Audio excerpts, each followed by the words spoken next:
getting hit multiple times. Coming out of that bike section, more drivers coming to blows.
Well, hello and good evening, everybody. Welcome back here to Slow Motion Broadcasting, and welcome back to the Sim Racers Group F3 Championship.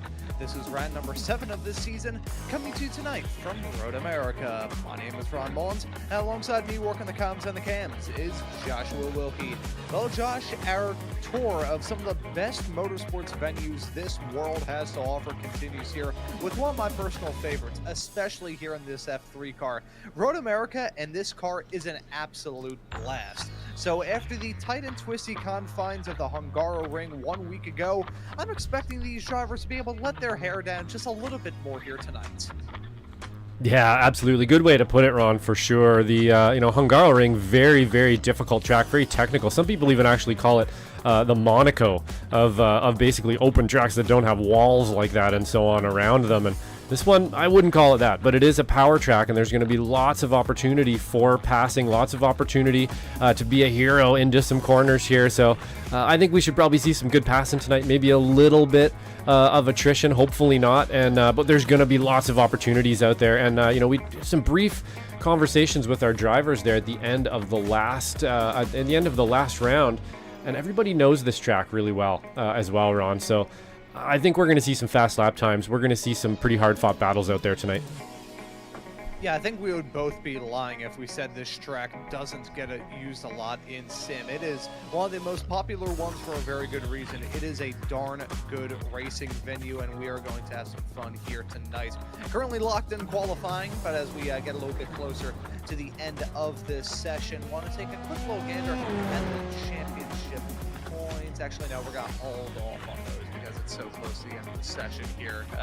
I know that we have wonderful production software, but sometimes the graphics can get a little bit sticky. It's like trying to massage a maple tree. It's oh, that sounds very painful. Qualifying now coming to an end. Max Lotto going to line up from the pole position here in this sprint race coming up. Max Lotto, a driver that I've gotten the opportunity to cover quite a lot here, of course, here in this championship. But first got the opportunity to see him get his sea legs underneath him in the F4 series quite a few seasons ago. He's certainly quick. I'll look to see what he can do here in this race tonight as we load bear for this race and switch over to the next session. We will take a look at your starting grid. It's going to be Max Lotto starting from the pole. Kayla Michael's going to join him on the front row. Danush Paborji will start in P3 with Skylar Vickroy there making up row number 2. Row 3 is going to see Stephen Case next to Terry Crouch. Enrique Velo will be next to Jason Green with Kenan Miller and Jason Cotcher completing your top 10.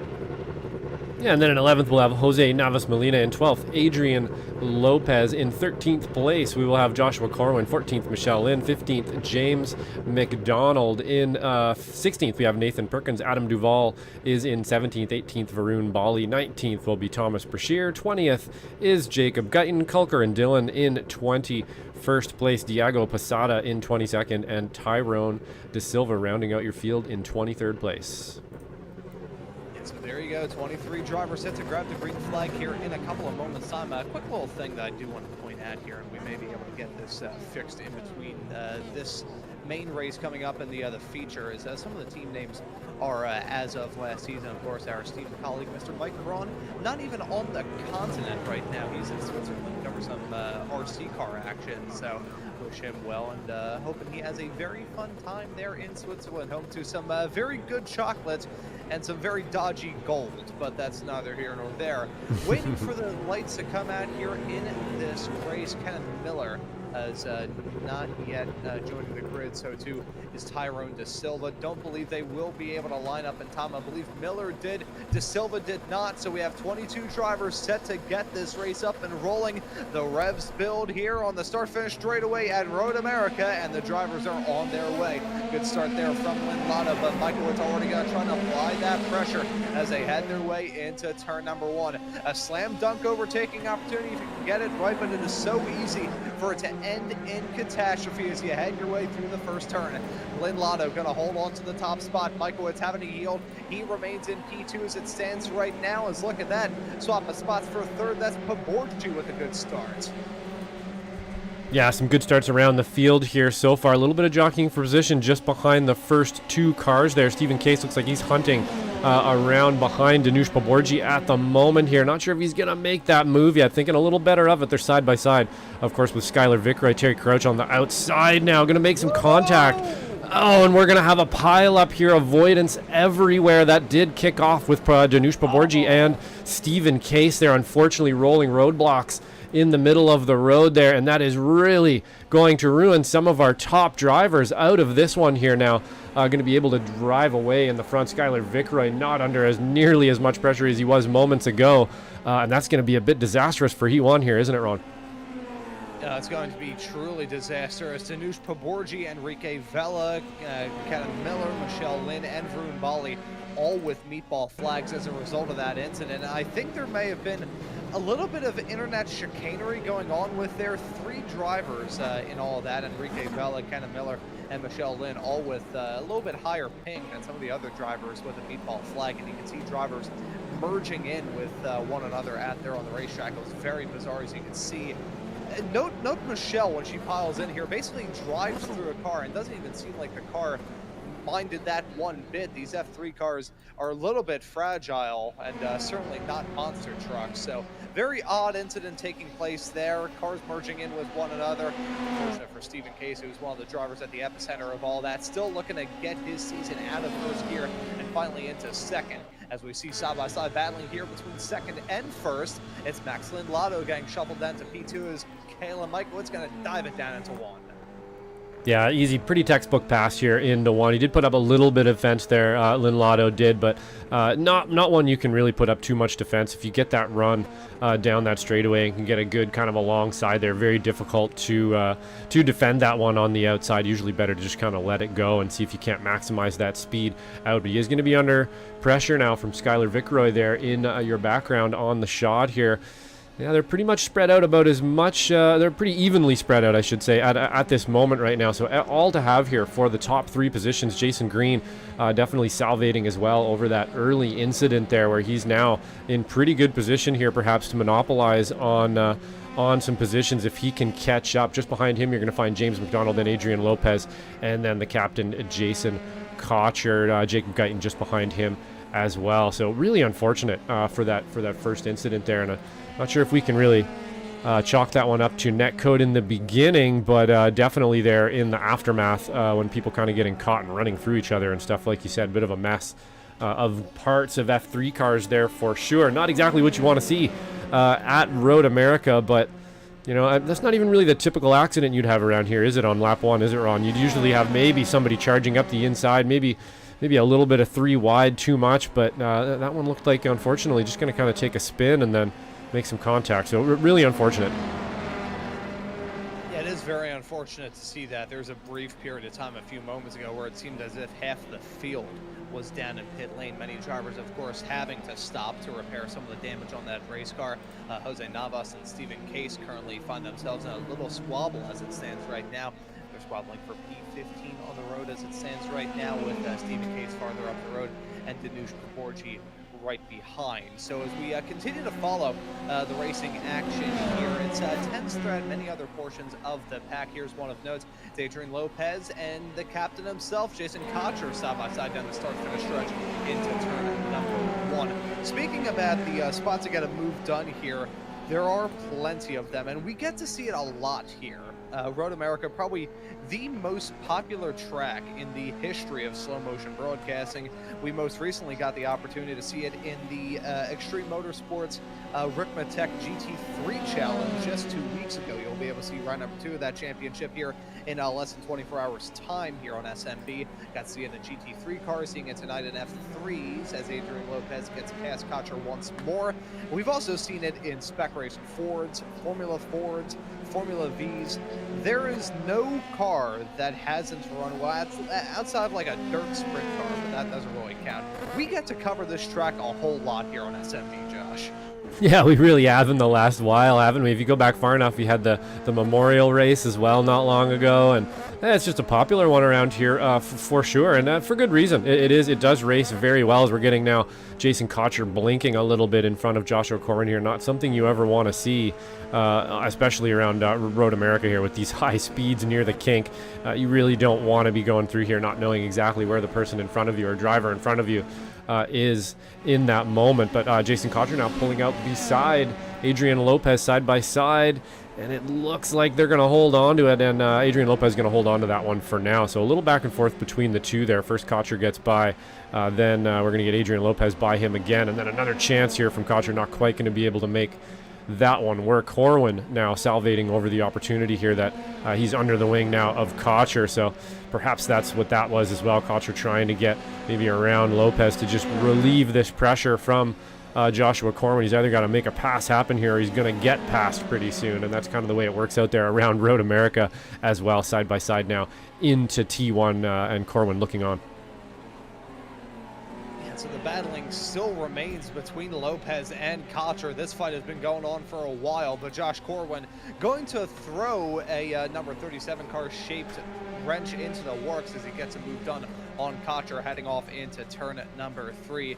Heavy overtaking opportunities are the heavy braking zones, but this is a sort of racetrack where you can just battle constantly and go for it at many opportunities, as we're seeing right now. Corwin and Lopez side by side down the hill into turn number 5. Again, a little bit crowded there on the bottom. That could have ended in tears, but the drivers keep it smooth. They're still side by side up the hill under the Corvette bridge, heading into turn number 6. And once again, Adrian Lopez going to withstand that challenge there from Josh Corwin.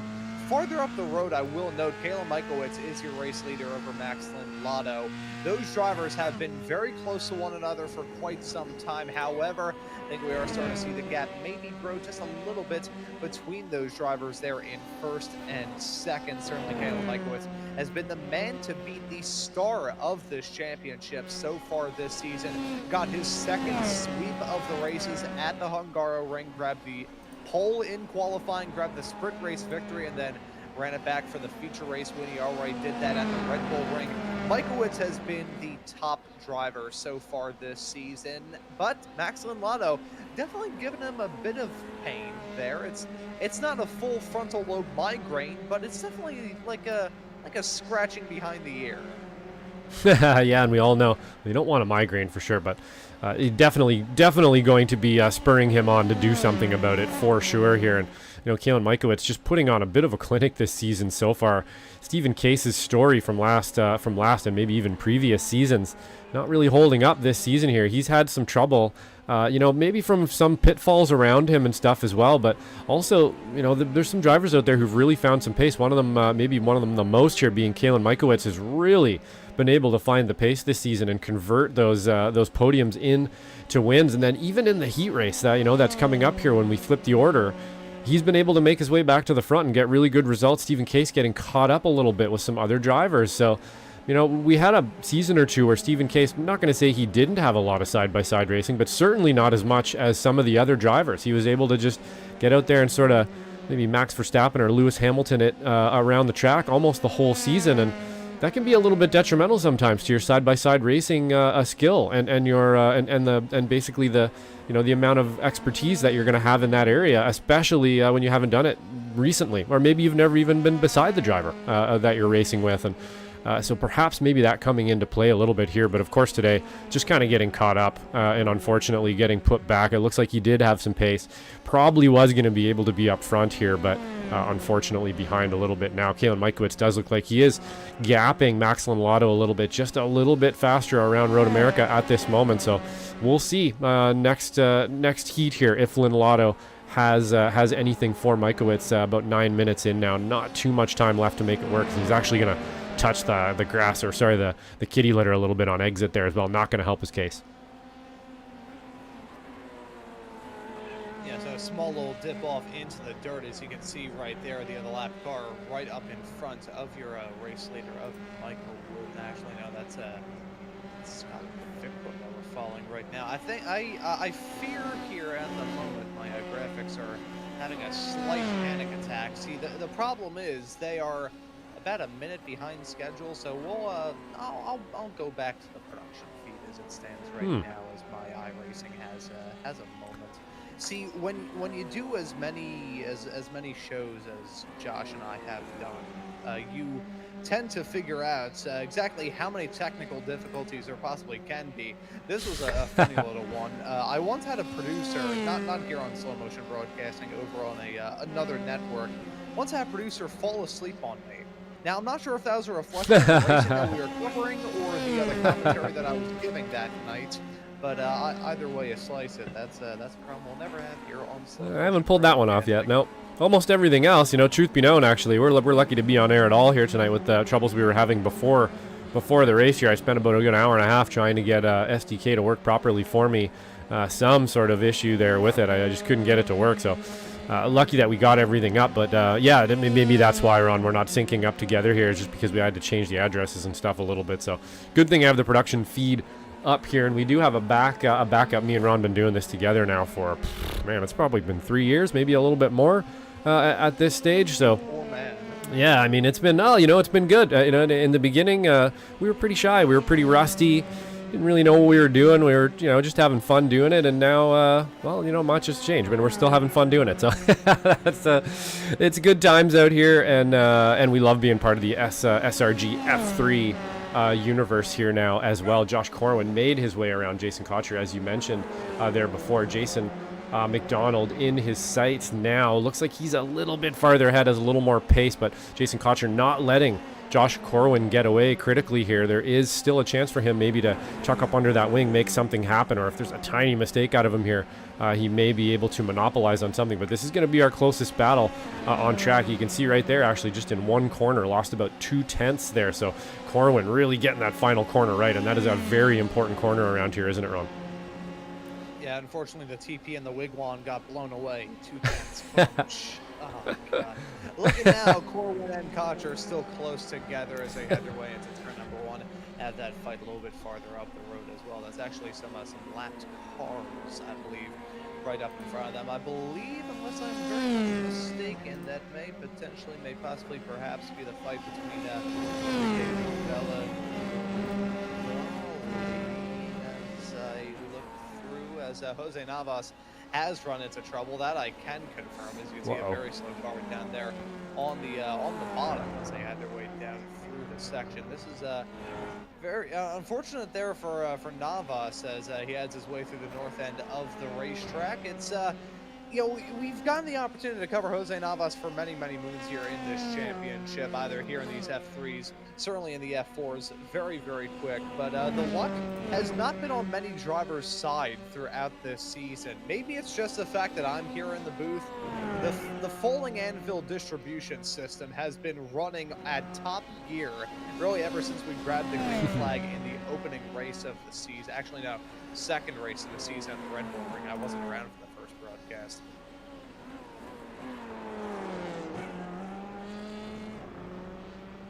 Yep, I think we just lost Ron's mic there, perhaps having more technical difficulties here as we move on through this F3 race. Oh, we got a little peep out of him there. Oh, there he is now. He's back. Having some technicals here tonight. I have to apologize for that, guys. We are definitely, there's some technical gremlins here for sure, but I'll let you keep going there, Ron. Yeah, what? I'm thinking that, did it cut? Yeah, as the white flag is in the air for Caleb Michaelitz, by the way. He's about to cross the line for another win here this season. I say he's about to cross the line. He's still about 3 miles away from grabbing that checkered flag, but I digress. I was mentioning the Falling Anvil distribution system running at top gear so far this season. Yeah, that's really been the matter of luck for most of the field.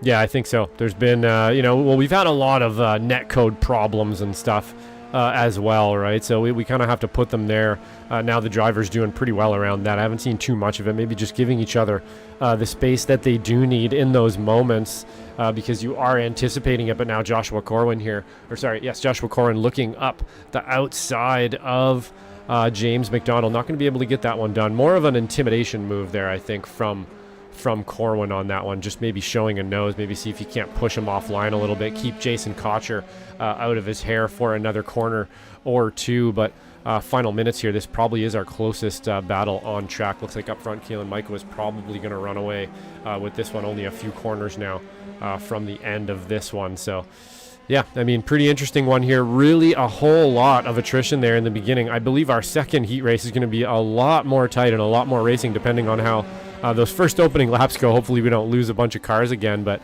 critically we have made up some positions here as well. So some of those drivers that did end up falling down the field did get back out and do their best to make some time back up. Not going to be an easy one though, as they're side by side here in the final corners of the lap. See, oh Josh boy, Braun going off the track, taking a rodeo ride there on the exit of Canada Corner, but thankfully no sort of drama for Caleb Michaelitz as he wins yet another race here in this season, starting off the second half the way that he's continued through the first. It's Maxlin Lotto in P2. Skylar Vickroy is in third. A little photo finish maybe brewing there between Josh Corwin and Jason Cotcher. Really ended in the photo finish. It was about a second between those two drivers, but the further half a second back to Adrian Lopez. Gotta say, James McDonald very lucky to escape from all that. Nearly got body slammed by Corwin as he tried to rejoin the racetrack. Canada Corner, that gravel trap on the outside sneaks up on you like a bear. It really, really does. I don't know how many times, honestly, it's like if you look at it, you will end up in it sort of thing. So every time I go by there, I just try not to look at it. I just look the other way and I end up not in it most of the time. But yeah, I don't know what it is. It is almost like that gravel trap, just magnetic for some reason. It really, really easy to push it wide and get in there. And of course, we saw a few drivers do it there, and I know I've been out there a few times as well. You know, truth be known, actually, I haven't raced around Road America in quite a while. Myself, personally, it's been a long time. I think the last race maybe I tried around here might have been in a V on one of those big V runoffs that we have around here. Super fun weekends from the Weekend Warriors that Stevie Ray at Ray Esports puts on. And I didn't have a good race. So I ended up, I think, backwards and upside down there on the first lap. And that might be the last time I was around here. But I really do love this track. It is a real blast and super fun in the F3 cars, I would imagine, too, racing side by side. Hopefully, in this next race, we're not going to get quite as much attrition out of it that we saw in the beginning of this one here. That was a little bit crazy there for sure. Not something you want to see, most of your top drivers, or at least a few of your top drivers there all getting taken out in one shot like that. Real bummer. Yeah, that was unfortunate for this first race to go that way, but thankfully we've now gotten everything sorted, ready to rock and roll. There was some contact. Break in the action, 5-minute long warm up, and then we'll be off to the races and ready to rock and roll for the main 25-minute long race coming up later on tonight here on SMB. I want to thank you all for tuning into the action. Already seeing Jason Grider and Brian Szynski mention some things as we were talking about the Weekend Warriors. There we go. Seeing everybody out there in the chat here tonight. We'll take a little gander at your race results here for this first race of the night. It's going to be a familiar name up at the front of the running order, I am afraid. Well, I'm afraid for the competition. I'm not afraid for this man, Caleb Mikowitz, who was able to get the job done. That is now his 5th sprint race win so far this season. Dominant. Max Lindlotto ends up in P2. He's going to be starting this race, shared on the 3rd row with Mikowitz here in a few moments' time. Skylar Vicroy, very under-the-radar drive there in the number 3 machine. He runs at your podium in 3rd. Jason Green comes across the stripe in 4th. James McDonald, our very own here at Slow Motion Broadcasting, runs at your top 5. Josh Corwin in 6th. Jason Cotcher in P7. Adrian Lopez, Jacob Guyton, Cooper on Dylan, Diego Posada, Adam Duvall, Nathan Perkins, Stephen Case, Tanush Baborgi, Jose Navas, Thomas Brashear in 17th. Enrique Vela is in P18. Just a few more drivers left in the back of the pack. Unfortunately, these drivers found themselves in trouble early. Michelle Lynn, she got caught up in that opening lap drama. So too did Varun Bali. Kenan Miller got involved in that as well. Terry Crouch and Tyrone Da Silva complete your pack. I will say, quick little note about Kenan Miller's Jaguar livery. I'm usually a fan of that, but I've been doing so much research about former Jaguar junior driver Thomas Schechter that I can't look at a Jaguar car without thinking about nightmares. But Josh, before I turn this broadcast into a therapy session about editing for the past week, I will let you take a little gander at our championship point standings as we head our way into the second half of this season. Yeah, absolutely. Kalen Mikowitz, as you said, Ron, pretty much marching away with it here so far this season, getting a bunch of heat race wins and converting those feature races into wins as well. Stephen Case will trail him at 373 points. Jason Green behind him with 363. Then you'll find Skylar Vicroy in 4th at 350. Then Terry Crouch showing some great pace and stuff this season, as well as Skylar Vicroy, I should mention, doing really well here up in 4th place. Terry Crouch you'll find in 5th place with 320 points. Adrian Lopez 245. Kenan Miller having a great showing this season as well. 7th place in the top 10 with 239. Chris Eggert, really good showing as well this season in some of our earlier races there, even to hold on to some of those positions in the feature race, putting on some great defense for us, some great racing. Joshua Corwin as well in 9th place in the top 10 there with 207. Thomas Brashear with 201. In the top 10. I'll let everybody have a look at the rest of these, but pretty close up in the front positions there. You know, I think that Kalen Mikowitz got a pretty good lead. That's got to be a little bit intimidating for everybody around him, I think, for the championship here. But it's still all to play for. You never really know what's going to happen. We're only on round 7. We do have a few left before this is all over. I'll have a quick peek here at our team points as well, where you're going to find Monster Energy with 626 up front, then Sky Ken Milroy in second, Dull Dime Racing will be in third, Captain and the Grandpa in fourth. In fifth place, you'll find Team Casada. I'll let you guys have a look at the rest of those teams there, but pretty close in the team points as well for a few of them. Again, Monster Energy kind of running away with it here at the front, but still all to play for out there, Ron. It's been an awesome season, and you know, critically, the difference really here is that the storylines maybe we've been writing for previous seasons just really haven't played out the way that they usually would. I'm going to go back before this changes here and just have a quick look again at this incident here, because I think I spied with my eye actually a little bit of some net code there, perhaps with between Stephen Case and Proborgi. And you know what? I think they might have made contact anyway, Ron. So, you know, they were just talking about Stephen Case there. That's unfortunately going to set him back again. Another race here. So more pitfalls for Stephen Case means more places for other drivers around him, and that's going to be a difficult one. He's really going to have to push the latter half of the season here to make those points back.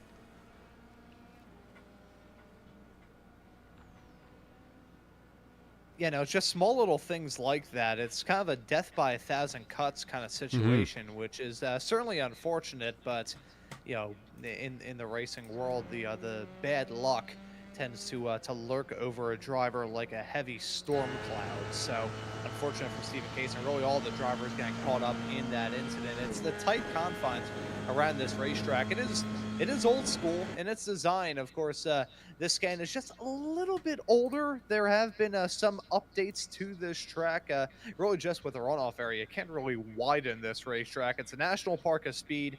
It is surrounded by nature, and you can tell at certain points in time that this track was designed way back in the 50s. That's why we love it, though, and that's why we get to see some amazing racing action, as we're going to see 25 more minutes of it.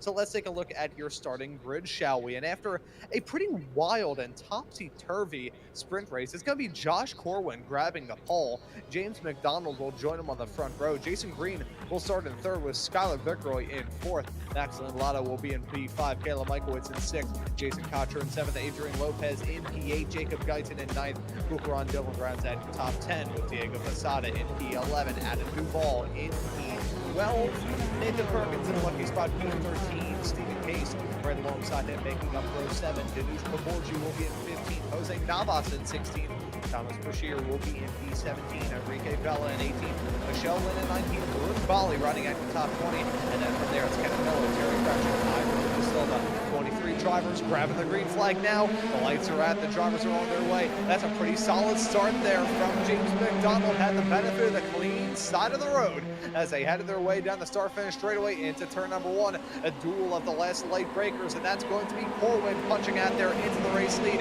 Jason Green here making contact with the back of James McDonald as he finds himself in a side-by-side squabble. That's heading down to turn number 3. That's Maximum Lotto looking to push. Yeah, Max and Lotto, yep, side by side here as well. Skylar Vickroy and Adrian Lopez also side by side. Some pressure from behind there from, I believe that is Jason Cotcher as well in the mix here. But critically, again, Joshua Corwin getting out to a really good start here just behind. And we're going to get Jason Green making some power moves here on the first lap. Not always something you see Jason Green do, but he does really have to get out there and make some moves these days to try to get some points that he's been missing on these laps. And I believe, did we lose someone back there? I think I saw somebody tumbling down the list, unfortunately. But other than that, so far, we're looking fairly clean here, Ron. Yeah, unfortunately, it was Adam Duvall and Michelle Lynn heading their way off of turn number 5. Now, because of the fact that my iRacing is not playing ball with me right now, I was able to see that. The broadcast wasn't, but very unfortunate there. I guess my iRacing just set to the start of the was going to go down there. It's again turn number 5 around here, one of the heaviest braking zones. That's where things will usually end in some kind of disaster if you don't play it very, very carefully, unfortunately. Michelle really did nothing wrong. Duvall had spun. Michelle tried to avoid him and just ended up making contact. She's picked up a meatball flag through there as well. call her luck this season, the filled-in snake pit at the Philadelphia Zoo. She has not had a fit to hiss, and that was the contact. It was actually the one. That was Thomas Brashear that sent Duval around. Unfortunately, Michelle Lynn getting hit by the shrapnel. Yeah, you can see here, just not going to go 3 wide into that scenario there at all, and making a bit of an opportunistic move, let's call it there, and that's going to kick that one off. And Michelle Lynn, unfortunately, just getting caught out again from, probably could have held the brakes there a little bit more, but unfortunately, that's just an accident in front of her. Sometimes it happens, but yeah, that's really too bad. Just getting clipped the rear tires there from an accident that she had nothing to do with again. And that's unfortunate, man. It does start to get a little bit discouraging out there when these things continue to happen like that. A little bit too froggy, if you ask me, from a couple of those drivers there trying to push it 3 wide into that corner. Not sure if they were trying to, but here we are with, I believe, up the inside there. Adrian Lopez smoking a bit of tires, getting that one done. Skylar Vickeroy now, and I believe that's going to be Kalen Mikowitz as well here, fighting, just applying the pressure to these two drivers, hoping to probably pressure them into a mistake, I would think, but we're still pack driving here up front. Lots of championship and points implications in this group of cars here. So lots of stuff to play. Stephen Case still looking to cut his way through the running order. That's the issue of an incident in the first race.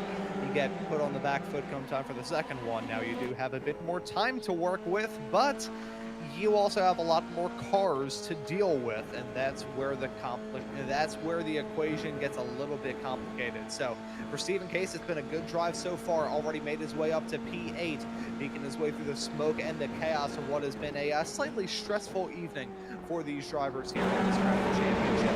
James McDonald falling off the road, finds himself locked steady in a close battle with himself a Max Lotto. I don't think it worked that well for him. Jason Green now getting a move done on him, and he may potentially fall off into the clutches of Skylar Vickeroy behind as well. So what looked like isolated 2 cars squabbling there for that P2 spot has broken out into a little hornet's nest as we take a look back to see what the deal was here. I think what started it all was Lotto was basically all by his lonesome at the time, running behind. Big off track. Ran wide heading out of the carousel, and then I think what may have happened, if I make a guess, James McDonald tried to get a move done, sensing an opportunity. It just did not work out in his favor.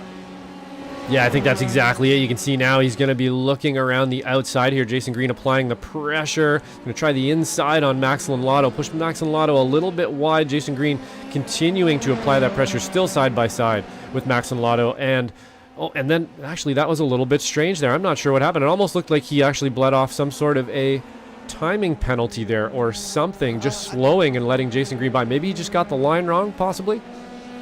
I will say this as one of our colleagues here at Slow Motion Broadcasting. When James and I were talking about him getting into this announcing stuff, I gave him a lot of what he felt was advice, what I think may just be horribly misguided, because I still don't think I'm in a position to give advice as he runs wide, heading off through the turn right before the carousel. That is trouble heading down in through turn number 8. That is turn number 8. It was as they headed their way through there. Well, I was just gonna say, I think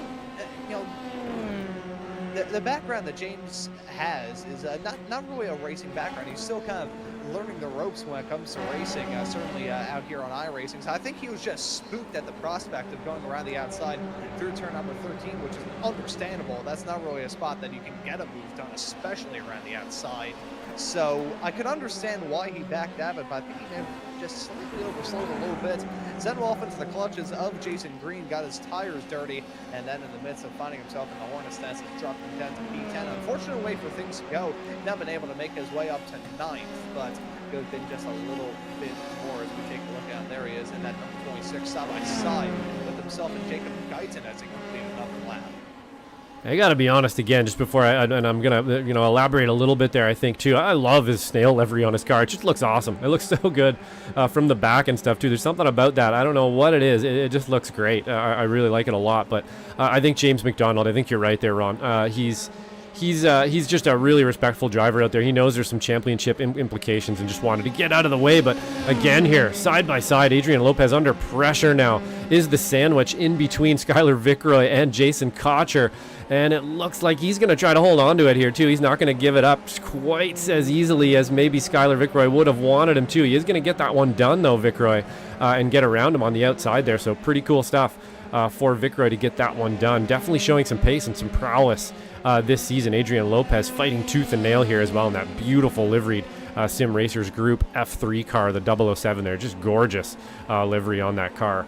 Absolutely love it. It's actually, truth be known, it is the tile on our shows here as well. The old red one there was also quite pretty, but Corwin still holding on to it out front here, Ron. So showing a little bit of pace here. He's about 1.8 ahead of Max Lotto. Then you're going to find Jason Green, Kalen Mikowitz making his way through the field here, and then Stephen Case behind him. So Stephen Case having a much better race this time around, and it looks like he'll as well be making a march towards the front. Still lots of time left in this one, so Corwin just needs to be out there, just kind of look forward, click those laps off that you know how to do as clean and as fast as you can. Don't make any mistakes, and you know, you might be able to hold on to this one. You never know. You'll be able to hold on to it, put some defense up, and see how it goes. But I believe that they are going to be catching up here rather quickly in the next few minutes here, or in the next 10 minutes or so. We should maybe see a closer race at the front here.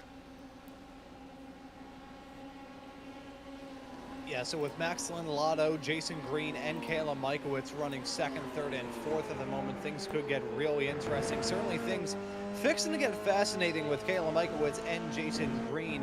You know, Mikowitz, at this point in time, I don't think he needs to push for every single win that he can get. If he does get this feature race win, emphasis on if, that would be his fourth feature race victory and his third in a row. Fantastic so far here this season, but he's going to take advantage of the run, heading down the Brain sweep into turn number 5. Mikowitz looking for P3, and he will get it.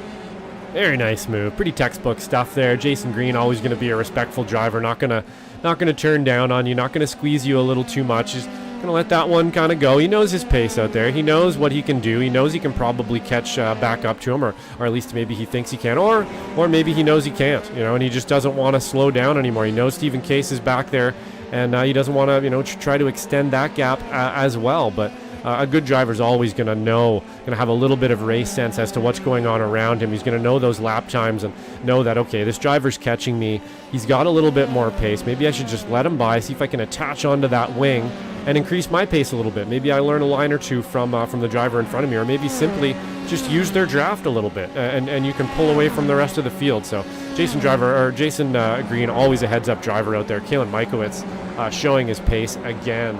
And Stephen Case coming along for the ride here as well, critically this time. So he's going to get some points that he needs throughout this race here. We'll see how much he can maximize that in the next 15 minutes or so here on. And I think he's probably going to be able to get another position or two out of it here. But we shall see exactly how it goes. Closest battle besides that is going to be Enrique Vela here and Danush Paborji having a bit of a rough one there in that first race. But looking pretty clean this time. Yeah, so thankfully for the drivers that found themselves in a bit of trouble during the first race, it's been a slightly smoother run through this second race here tonight. However, we still have the length of that sprint race left to go here, so still plenty of opportunities for things to get just a little bit messy. We'll just have to find out. Certainly these drivers are going to run it as clean as they possibly can.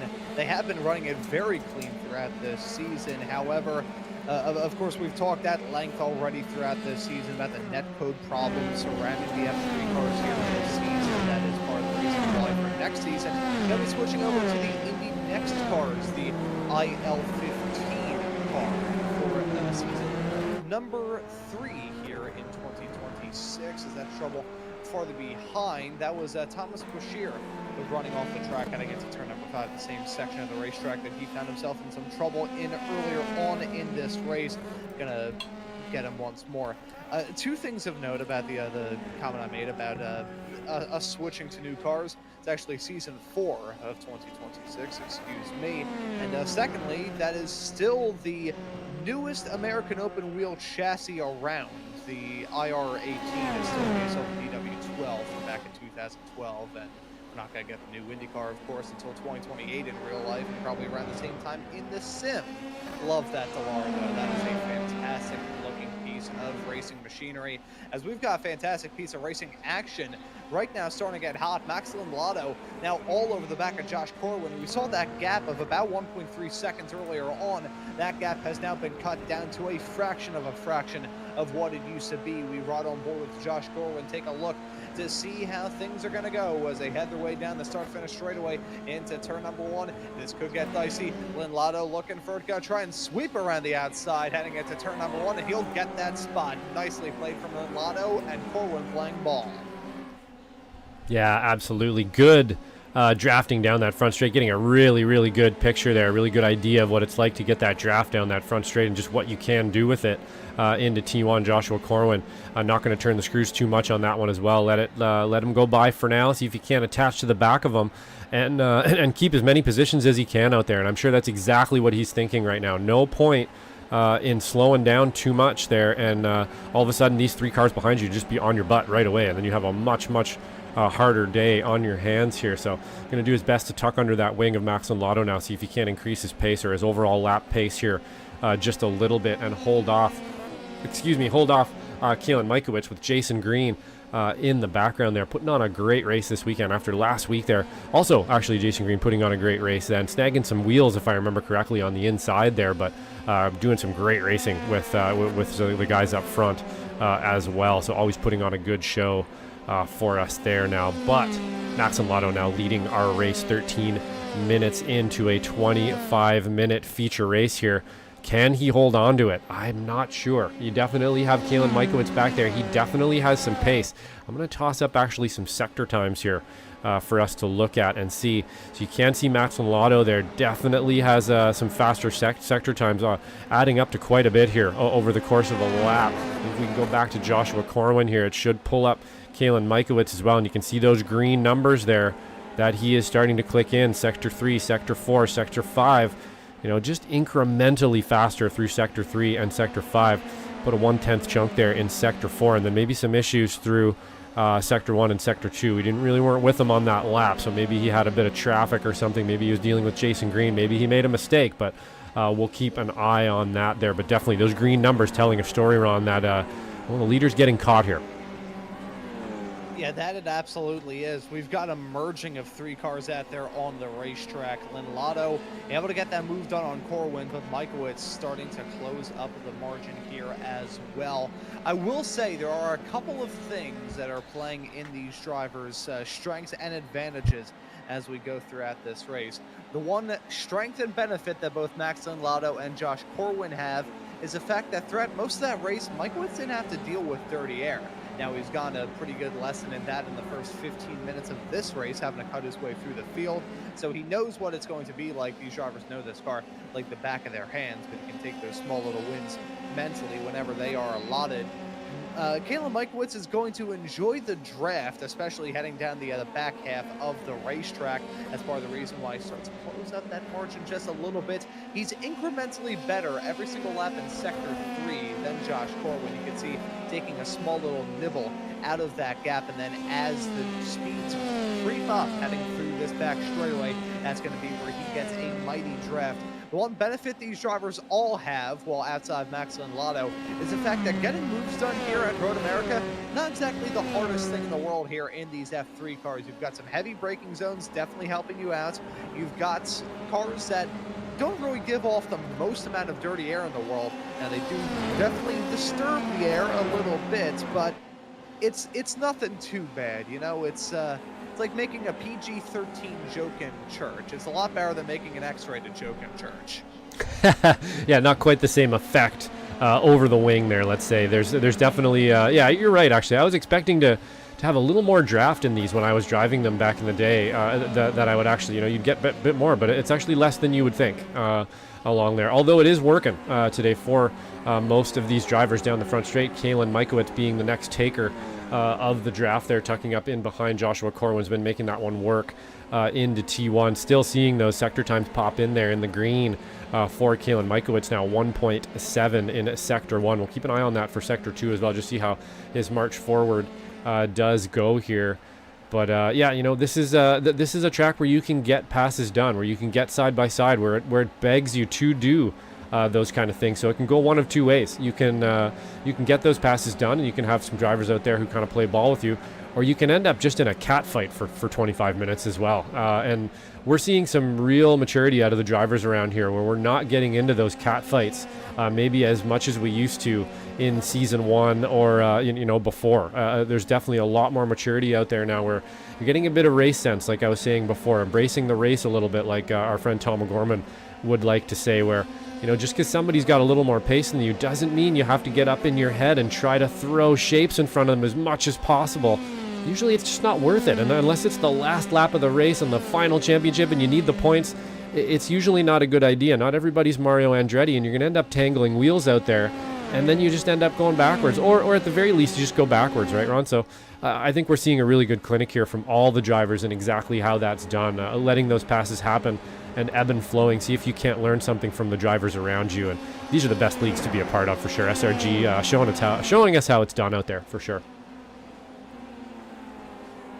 And we now get the opportunity to cover 3 separate kind of SRG-esque series. Of course, the F3s here tonight, the F4s on Tuesdays, and earlier on tonight here on Slow Motion Broadcasting, we covered the season finale for the SKR Sim Racing Series. That's another sim racing center based off my neck of the woods here, and it's actually in Lansdale, Pennsylvania, about an hour's drive away from where I am currently here in Northeast Philly. It's a fantastic facility that we have here on the East Coast, and another fantastic community beginning to build in similar ways to what we saw this community do over the past year and a half. That still continues to grow season after season. We're happy to be a part of it here on SMB. Danush Baborji, James McDonald, and Jason Cotcher, the captain himself, find themselves in the midst of a little scrap here currently. Cotcher, shotgun of this pack, maybe looking for a move on McDonald. These drivers were battling it out a little bit earlier on here in this race, so they're no strangers to fighting. Oh boy, as McDonald nearly throwing the boss man off there into the dirt. That could have ended in tears. Cotcher trying to sweep around the outside. Small little lockup, and he maintains a presence there on the high side. Accident. Hang it to turn number 6. Trouble there for Guyton. He's going to spin off the racetrack. So now this battle that was for 10th is now a battle for 9th. Yeah, everything kind of kicking off at once there for sure. Almost made some contact there. The Cotcher, or Jason Cotcher, the captain, and James McDonald getting pretty close to each other there for sure. We'll have to go back for a bit of a replay. Truth be known, actually, we do have some incidents here that I haven't gotten to in the last little bit. We obviously don't like to rub the nose of things a little bit too much, and I'm not exactly sure what they are, but I'm going to go back here. We had a Diego Posada has an incident here, Jose Navas Molina, and then we have Kenan Miller here with 2 incidents in a row, and then of course the Jacob Guyton that we just saw going off the road. So maybe we'll start with actually Jacob Guyton, his closest one to what we just saw there, and he actually is going to do a good job getting out of the way there, I think. So we just caught a little bit of a tail end of that one. We'll go back to Kenan Miller here. This is going to be the closest one to that, and it looks like maybe all on his own here. Maybe a little bit of damage to the car there. I'm not exactly sure. That looked maybe like he touched the grass a little bit. We'll go to one more from Jose Navas Molina, and it looks like we're going to have an incident on our own. So yeah, I think that's maybe the old downshift a little too quick on the brake scenario there, perhaps locking up that rear end. Hey, this is nearly going to end. And here's this Cotcher. McDonald once more. Cotcher fighting for a small little sliver of asphalt there on the inside line. Gonna make it work. McDonald still keeping him honest though on the high side, and Vela again a fantastic view of this fight right behind. They nearly make contact once again heading into turn number 3. McDonald slips up a little bit as they head their way through that turn, and unfortunately that is maybe going to lose him out on the spot to Vela, as that battling will still be intense heading down this straight into turn number 5. We were at the Hungaroring last time at it. They're still swapping sides like they're flipping burgers right there behind. Vela going to overshoot the turn, though. That I think will allow McDonald to get past him. Yes, it will. No, this is a Hungaroring reference a week late. I'm not sure, Josh, if you've ever seen the scene of Rubens Barrichello and Michael Schumacher battling just thinking it, yep. Back in the early 2010s. Yeah, that's sure exactly what I was thinking through there. Yeah, absolutely, Ron. That was definitely first thing that popped into my mind was Schumacher, and everybody kind of question marked, like, what is he doing? He's trying to push Rubens into the wall, and even Rubens, being one of the cooler, calmer drivers out there in most scenarios, known to be a really nice guy. wasn't too happy about that one right away either. And, that was very similar to that, I'd say. I don't think James McDonald turning the screws quite as much as Schumacher did in that particular scenario there, but a very reminiscent moment from the SRG F3 series there. Pretty cool to see Jason Cotcher holding on to that one actually critically and actually getting back in front of him for now. And then I believe he did actually lose another position. James McDonald now got that one back and is fighting currently with Enrique Vela. We'll get back there right away, but up front here, Kalen Mikowitz around Joshua Corwin, chasing down Max Lotto, 1.1 seconds away with not very much time left here, Ron. The pace that he's traveling at, I think he's going to have a chance here before the end. And this could be quite the conversion into a win here from a heat race from Kalen Mikowitz, showing us just how it's done in the F3 cars this season. Hey, even if it's a second place run, that would still be a very valiant effort from Mikowitz to fight back that well. Look at the spots gained. Stephen Case up 10 from Case. What a drive. Absurd. Fantastic. Yeah, that's absolutely wonderful from him. So too with Danush Paborji up 7, Enrique Vela up 7 as well, and Varun Bali up 8. Yeah, good driving out there for sure. I'm really impressed with the SRG series here and the level of driving that they are showing us here. Able to come up 10 positions through a field, able to come up 7, 8 positions through a field. That's that is definitely on everybody that you're allowed to do that. That is that you're able to do that. That's because the drivers out here are so good and they are so respectful. You're getting to see actual racing between drivers. You're not just seeing people turn screws and get angry and crash into corners or push and push and push so hard through corners that it just sort of ruins the racing. We're seeing some real racing here from these guys, and I'm definitely here for it. Or these guys and gals, I should say. Michelle Lynn actually now up 3 positions from that incident earlier. So on the comeback drive as well, we're seeing some really good drives here at Road America today, even though there was some attrition early on.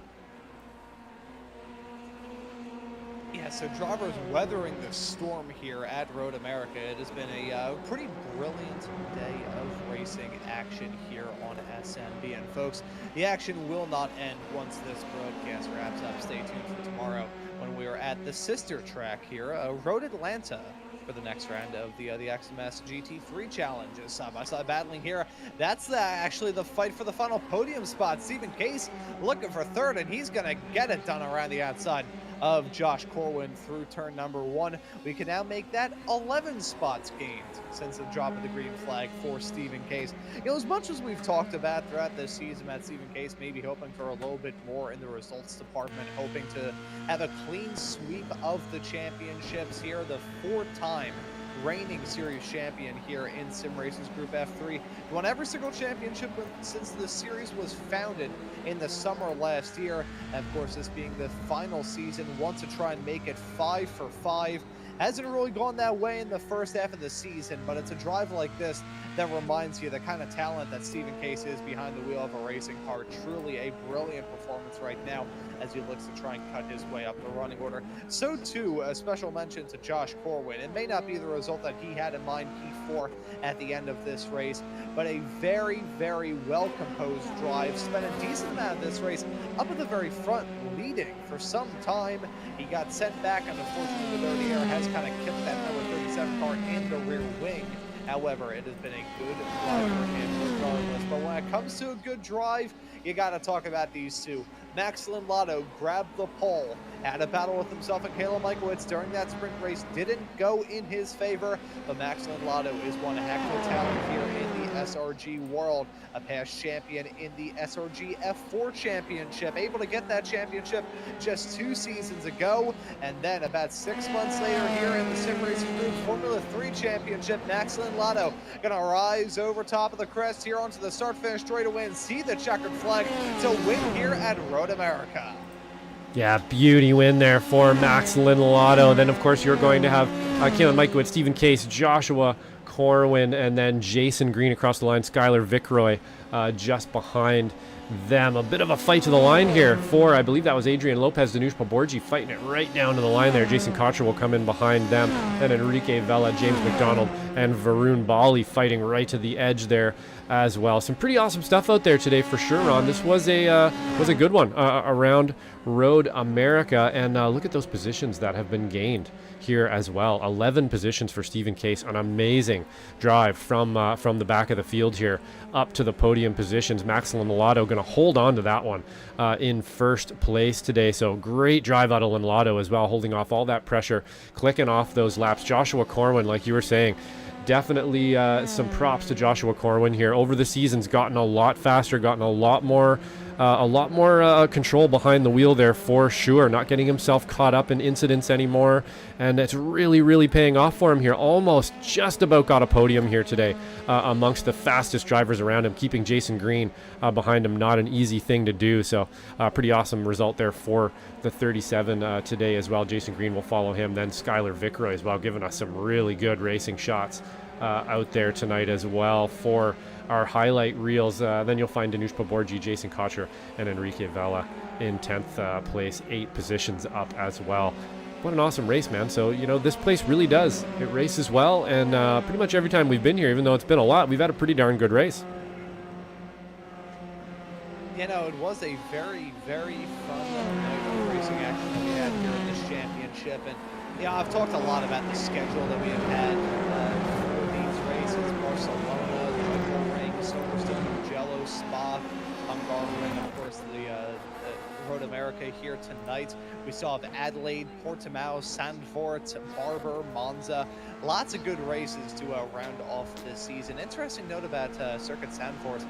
For the longest time, the Masters of F3 race, the kind of race of champions at the end of every single racing season for Formula 3 racers all across the world, was held at Zandvoort for many seasons. I thought we were just going to have a crash there. They didn't keep it tidy, but an absolutely brilliant schedule. If I'm being honest, the only track that sticks out to me like a sore thumb is Barcelona. I have not liked that track ever since I drove around it as a kid on F1 2014.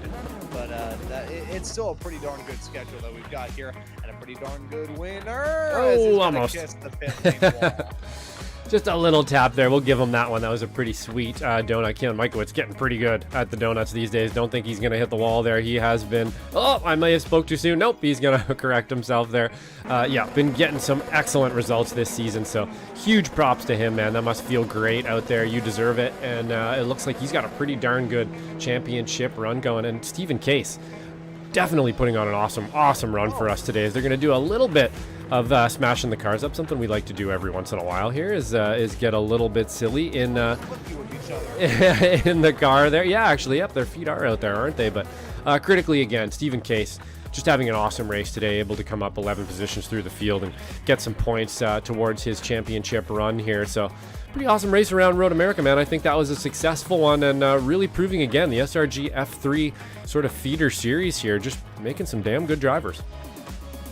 Yeah, and that it absolutely is. You know, actually, with that comment I made about those two drivers saying footsie, I just want to say here publicly, if for whatever reason my feet ever end up on Feet Finder, that'll be the time that I officially retire. Well, let's hope not. That was just but let's take a little gander at our race results here before we go too far down the Feet Finder rabbit hole. That's one that I don't even want to touch with a 10-foot pole. It's Max Linlato scoring the victory here in this race. It's Caleb Michael's ending up there in P2. P2 for the driver who had the past 2 feature race of wins. And actually, you know, speaking of how competitive this season has been, we've talked a lot about Max Linlato's dominance. Not Max Linlato's dominance, Caleb Michaewicz's dominance here, but Max Linlato adding his name into a list of now 5 drivers to win feature races so far this season. Stephen Case has been able to get a win in the sprint races, not yet in the feature. Could be very well be another addition to that list a little bit later on this season. He ends up in P3. Josh Corwin is in 4th. It's Jason Green in P5. Skylar Vickroy in 6th. Adrian Lopez will be in P7. Danush Paborji is in 8th. Jason Cotcher in 9th. And Enrique Vela completes our top 10. And then after that, you're going to find James McDonald with a hard-fought 11th place there, doing the right thing, getting out of the way when it mattered, and getting back in the way critically when it did.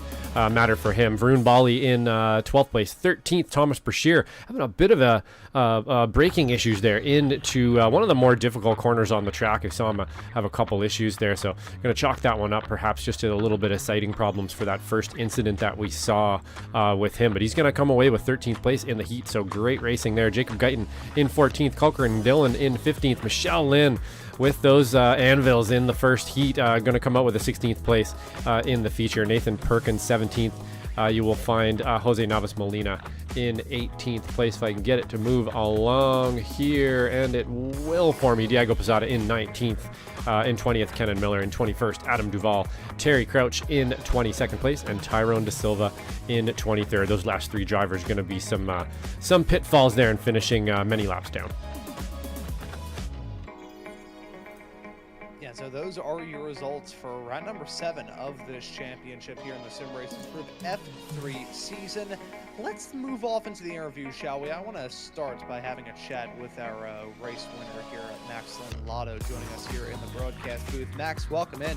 Congratulations on that win in the feature race. Seemed very competitive throughout the night. Grabbed the pole, ran P2 in the sprint, scored the victory here in the feature.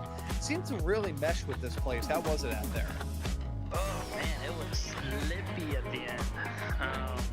Yeah, Kalen was catching me, and then I was catching him in the heat race. So we both had some good pace and some good fights. So it was pretty fun today.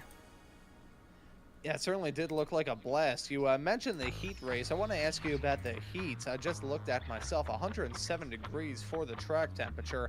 You know, this track isn't the easiest one in the world. 4 miles, 14 turns, throwing some hot track temps in the midst of that. And was it basically like a declawed cat trying to climb up an igloo here tonight? Yeah, I was talking to the other guys, and I went full throttle throughout the whole carousel, and a lot of the other guys did not, so I think I really ate through my tires. So I definitely would like to see what my percentage was, because there's probably nothing left on those. Yeah, I can imagine they were quite charred by the time we got to the end of the race here tonight. But you know, speaking of tire wear, I think we're going to see a little bit of that next time out. Heading to the street circuit down in Adelaide for round number 8 of this season. What are your thoughts heading there? I think that one we did pretty good. I think it was my first street circuit that I did for GT3s, so kind of has a special place in my heart. But I guess we'll see what it comes to and see what the weather is going to be like. I know last time me and Steven had a good battle, so looking forward to it. Yeah, so it could be very, very dicey there when we head to the land down under in 1 week's time. But Max, before we let you go and celebrate this race win, we'll let you give any thank yous or shout outs. Yeah, I like to thank my girlfriend. We just got back from New Mexico, and so we're still a little jet lagged, but she's been helping me stay awake for this race. So yeah, I'd like to thank her, and thank you guys for doing a great job as always. Yeah, well, there you go, Max. Thank you for joining us here in the broadcast booth. Happy to hear that you had some assistance keeping the eyes open while you're battling out there on the track, and we will see you in 1 week's time down there in Adelaide. Sounds good. Thanks, guys. Thank you very much. That right there was Max Lotto, our race winner. Josh, I'll pass the mic off to you and ask who you would like to have a chat with. Yeah, maybe we'll bring Corwin. Oh no, sorry. We will bring Jason Cotcher in here and have a chat with him here. I'm just trying to production. If you could grab him for me, Ron. Got my hands full here a little bit for production. I do have to apologize a little bit. Our SDK graphics are a little bit funky here tonight, not showing up driver names at the moment for some reason. But Josh, it's like massaging that maple tree that I said earlier on. Yeah, not exactly the most comfortable or easy thing to do sometimes. But but Jason, pretty awesome race out there, man. You are on our screens a few times there, getting in some pretty good battles with some drivers. Not an easy place around here. You can get alongside someone, but making that pass stick can be difficult. Maybe you can give us a little insight there. Yeah, I guess the best way we can say it is we have a joke in SRG circles about the Maunz agreement, and that's where 30 guys, all cool, calm, and collected, said, oh yeah, lap 1, turn 1, let's all play nice, and then 5 seconds later there's a 30-car pile-up, right? So podium equals podium, win equals win, and race car driver equals race car driver. That's with a circuit like this. We make jokes about like Watkins Glen in F4. Road America. It's drafty sendy. I mean, the air vacuum and the draft just pull cars together, and then everybody has to be on the brakes at the same time, playing it cool in the brake zones. And so, a bunch of aggressive drivers, you just have to get through that at some point. It's not all going to go right. And in the sprint, it was net code again. I don't really want to talk about it. We've addressed it, but made for action on the broadcast, hopefully. Yeah, I think it actually absolutely was there. It looked to us maybe at the beginning like it was just a spin all on Poborgi on his own, but we did go back during the warm-up, have a look at that replay, and actually we're seeing it right now on our screens. And yeah, bit of a mess there, and I believe that was down to some netcode, unfortunately, and we have addressed that now, so we don't need to go over that too much more at all. But we are off critically here to Adelaide next week, and I think that's going to be a pretty new track for a lot of these drivers out there, and you're asking a lot of this F3 car around that track, aren't you, Jason? It's going to be, there's some curbs around there you probably don't want to hit. T1's going to be really interesting, and then of course there's those dreaded walls that are right there to grab you. So lots of practice this week, I would imagine. Yeah, we ran this circuit right when it first came out because I'm psychotic and I was excited about it. We ran F3s around there, and a lot of fun, very, very high intensity, much like a Belle Isle, much like a Long Beach. It's just so, when you're in these cars and the walls are that close, it's really, really fast. So the F4 guys are damage off. They don't mind skipping off the wall here and there. You get into this group and it's damage on. That's a different subject. So, yeah, I'm sure that'll be on everybody's radar. And hopefully we'll play it cool. Monza agreement, everybody, right? Monza agreement. That's a good way to put it. I like it. I may have to start using that. Right on, man. Well, that was some great racing out there. Thanks for putting it on today. You had a couple good battles out there. Is there anybody you'd like to thank here before we let you go? Yeah, I do have to stick my hand up on one. I had a little bit of a salty rejoin through Canada Corner. Got off track and I was battling crazy with Adrian and I think it was Vicaroy at that point. I cooked my tires and I came back across barely in control in front of McDonald, Guyton, and Jose. So I'll go public with a hand up and apologize to those guys. But for thank yous, you guys have done a great job putting Dylan Motorsports and Coker on Dylan's business up on our broadcast. I can't say thanks to that guy enough. It's fun to finally feel like a race car driver. I got a sponsor to thank, so 1,000 thanks to that guy. He means a lot to us, and it's a pleasure to have him in the league anyway, always. But to take the step to kick in and to help us pay the bills and help us pay SMB and all that has to happen there is that guy's pretty awesome, and we're grateful for him. My admins, as always, the community, and how about an Enrique Vela shout out? You'll talk to him in a moment, but this guy is an artist. I mean, if you got an idea, you've seen some of the liveries out there, the McDonald Turbo Snail, and I'll have a new livery coming out for So NXT. cool. Does amazing work, super high quality stuff, and just one of these guys you can like pitch an idea and he's like, how about this, and you're instantly in love. So gotta thank that guy for keeping us looking sharp and dressed sharp, and SMB of course. So thanks everybody for coming out and watching it, and we'll try to put on a good show next week in Adelaide. Awesome, Jason. Thank you very much for the kind words there, and we will catch you next time out at Adelaide, man. Have a good week. Thanks guys, you too. Catch you later.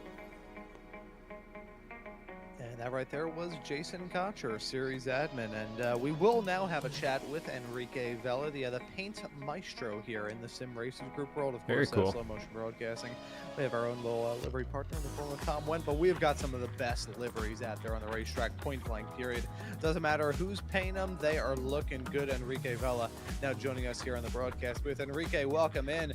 First off, I want to ask you about this race, because Road America and a boatload of F3 cars that can be a little bit skittish on a hot racetrack, that sounds a little bit like a recipe for disaster, but all in all, y'all were able to manage it a lot smoother than your average official race, for sure. Yeah, I did I know. Yeah, I mean, it was. I'm sure my other fellow compatriots and racers said something similar, but yeah, it was a tough one. But thankfully, I think everybody at SRG likes to race respectfully, and we're all kind of aware of this netcode issue that is bugging the F3s too much. So there was room being given, I think, left, right, up and down by everybody, which was good. And the risky moves, I think, were a little bit tamed down because of that. I know I did, in many instances, just chose life and backed out and gave a little extra space so that, you know, I could continue my race and have fun. So, yeah, it was pretty entertaining. Yeah, it was a very entertaining race from our perspective here in the broadcast booth. I do want to mention the awesome livery work that you do here within the Sim Racers Group world, and of course, one of the last times we got to broadcast here for the Adam W. Estep Memorial Scholarship Race a couple of months ago. You supplied the liveries for many of the cars up and down the field.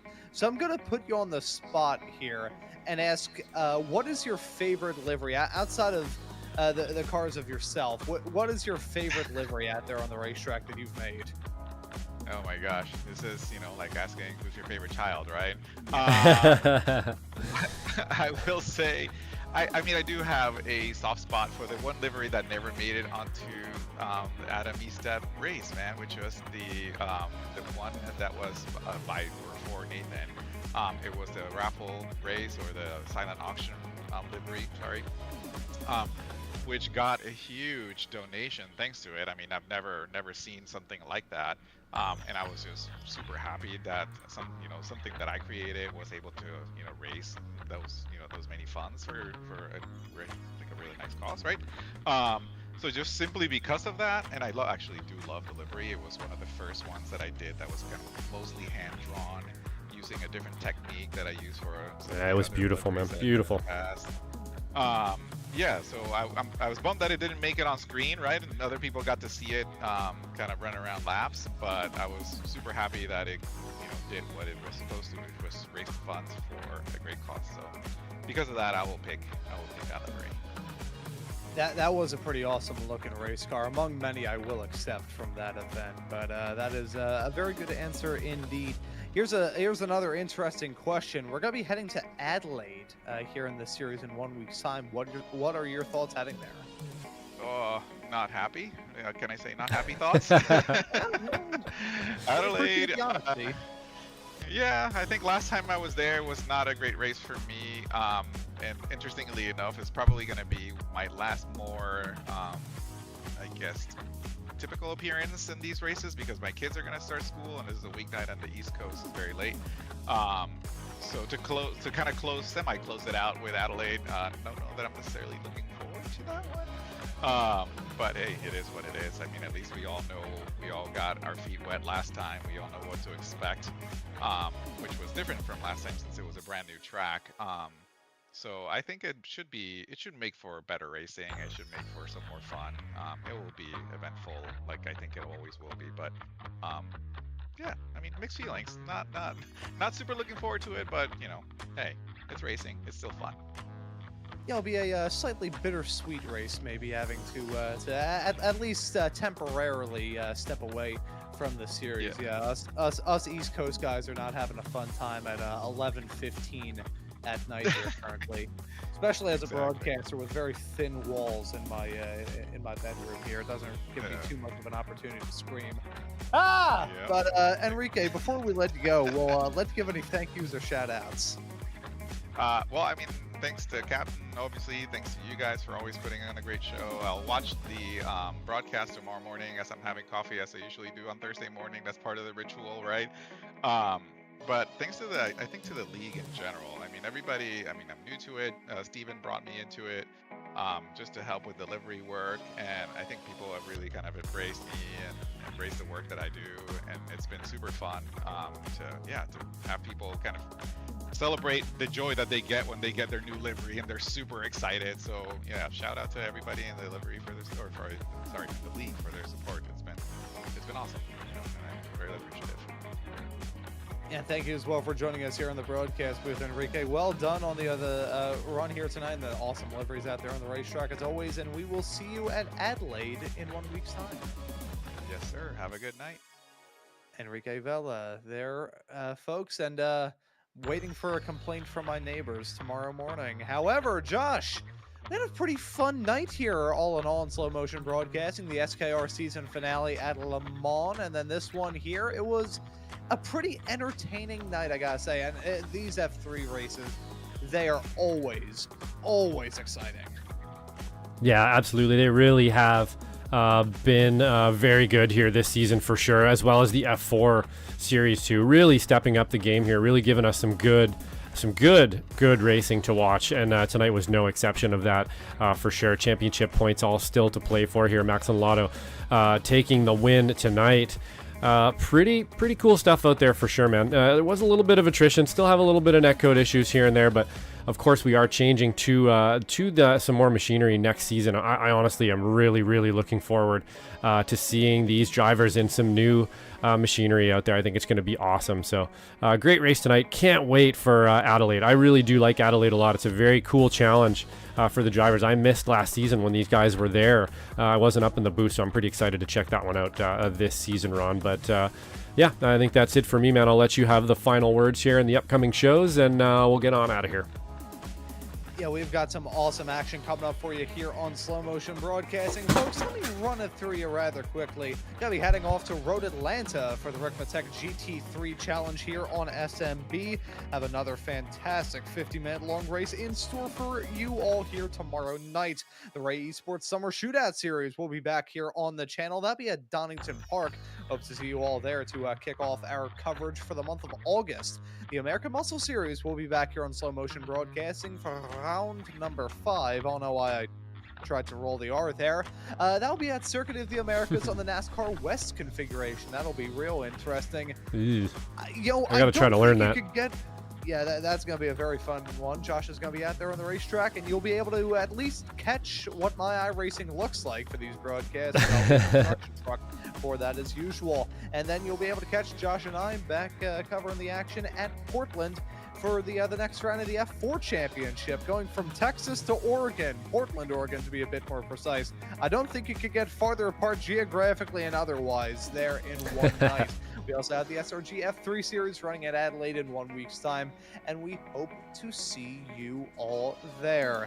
But after this broadcast here tonight for round number 7 of this Sim Racers Group F3 Championship, that will just about do it. So for myself, Ron Maunz, and Josh Wilkie working the comms and the cams with me on tonight's show, I say thank you all so very much for tuning into the action here on Slow Motion Broadcasting tonight, and we hope to see you all wherever it is in the not too distant future.